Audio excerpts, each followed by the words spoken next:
Welcome to Mahjong Central. My name is Michelle. I'm going to do some random pulls for Cantonese style using Hong Kong old style scoring.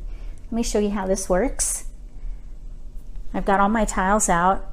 I already mixed them up and pulled 13 tiles. That'll be my drawn hand. Then I have the wind of the round indicator. I'm going to do 4 pulls, 1 for each round. So we'll start with east and then go to south, etc. And then I'm going to roll the dice. If I'm temporarily at seat 1, I rolled a 5, and you count around the table 1, 2, 3, 4, 5. So I'm east. And now I'm going to draw my hand here. And let's see what we could play. If you've never played this before, there is a link to the scorecard in the video description. So I have a pair of white dragons, which is lovely. And then I have a few BAMs.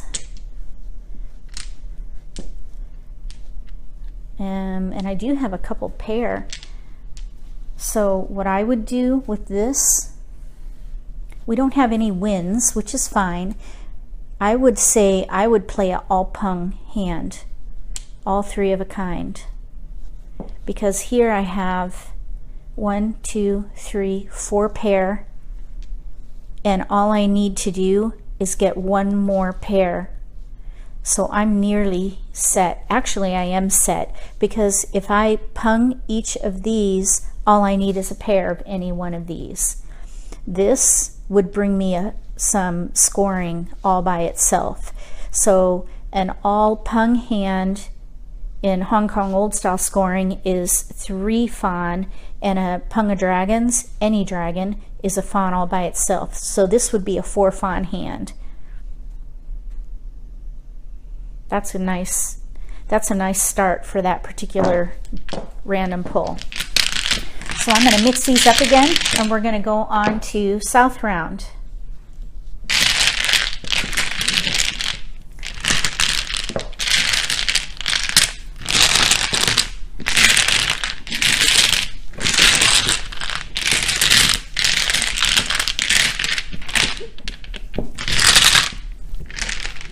Oh, and incidentally, I did pull out all the flowers.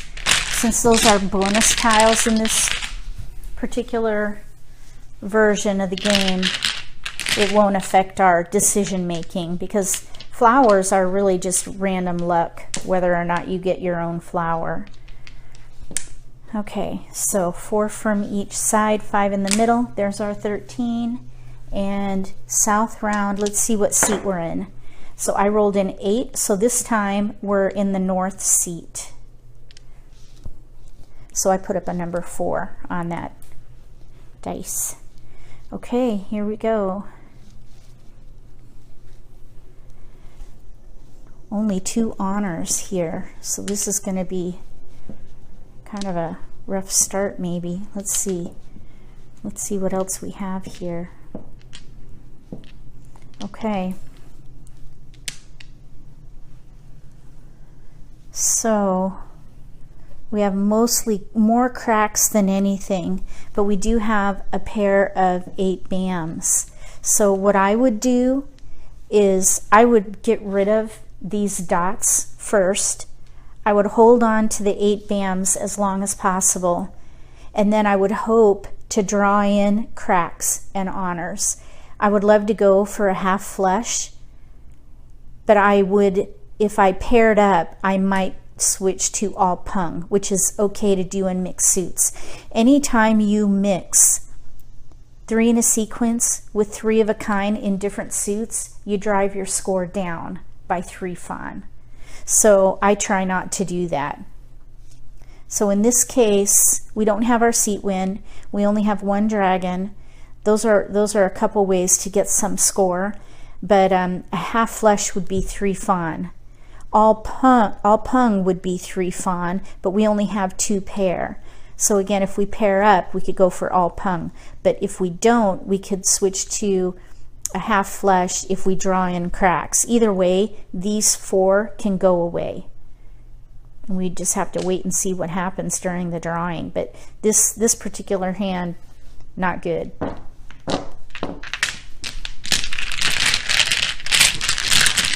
If you were to go for an all chows mixed suits, that would be a 1 fawn hand. And usually when people play, there's a certain fawn minimum, usually 2 for, let's say, intermediate players, probably more like 4 fawn minimum for advanced, I would think. That's the way I play anyway in our group.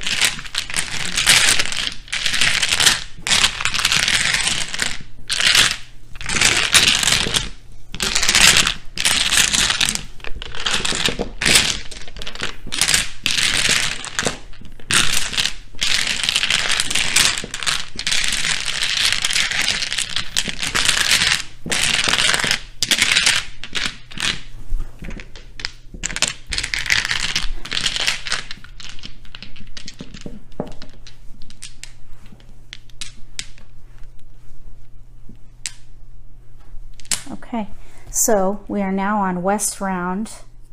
So I'll just turn that little indicator and we'll roll. So I rolled a 9. 9 is east. 1, 2, 3, 4, 5, 6, 7, 8, 9. So this time I'm in the east seat, so I'll put up a 1 on the dice. And this little process here is just for this exercise. That's not really part of the game. If you want to learn how to play the game, there is a link below to the playlist, so you can learn the actual game mechanics. So let's see, we have 1 honor. That's a bummer. In this game, wins and dragons are very valuable. Oh, there's a green dragon. That's nice. But we have a mixture of bams and cracks. We have more bams than we do anything, but only by 1 tile. So what I would do here, if we were playing a 1 fawn minimum, I would go for all chows. So we would probably end up saving those but throwing them eventually. This is a potential chow. There's a pair. You always have to have a pair in your hand. Here's a chow right there, and then we've got a bunch of standalone tiles. So an all chow hand is probably not a really good idea here. We do have a pair. So if we went for a half flush, that would be a 3 fawn hand, and we would get rid of all these, but man, we'd have to draw really well and quickly in order to win, because we've got 6 discards.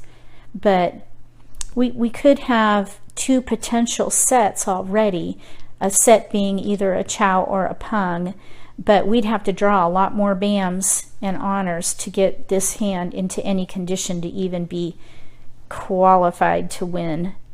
So that's another rough start there. Although if we did pair up this east wind, since we're the east seat, we would get a fawn for that. So that might be one saving grace. We'd have to wait and see how the drawing went. Okay, we're now on north round.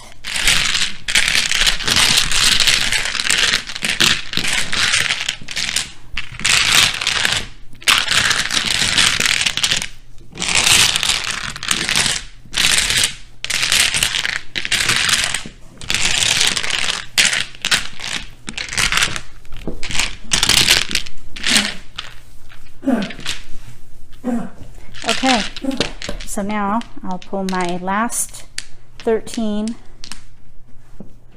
That's way too many.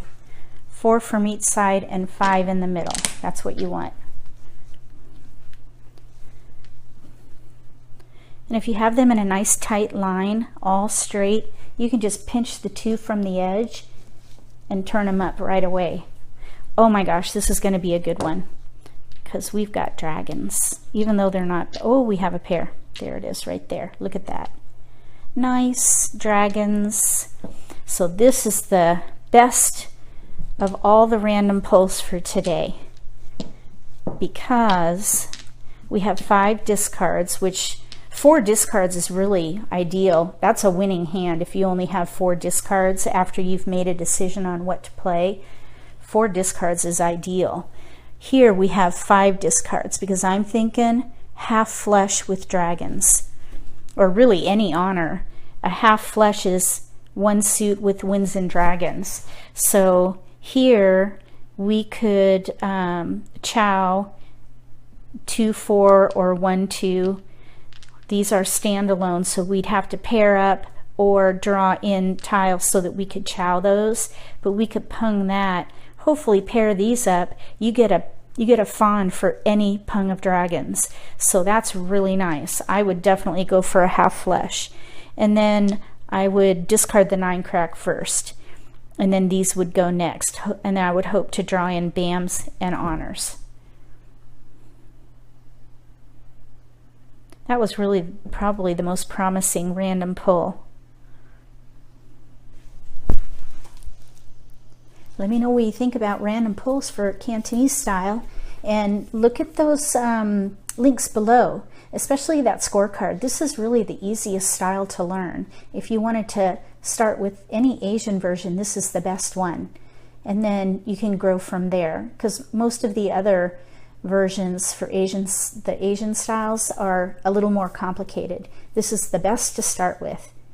If you decide to give it a try, come back and let me know. I would love to hear about your experience. Give me a thumbs up if you enjoyed this video, and if you haven't subscribed to my channel yet, click subscribe. Between now and the next random pull for Cantonese style, may all your picks be keepers.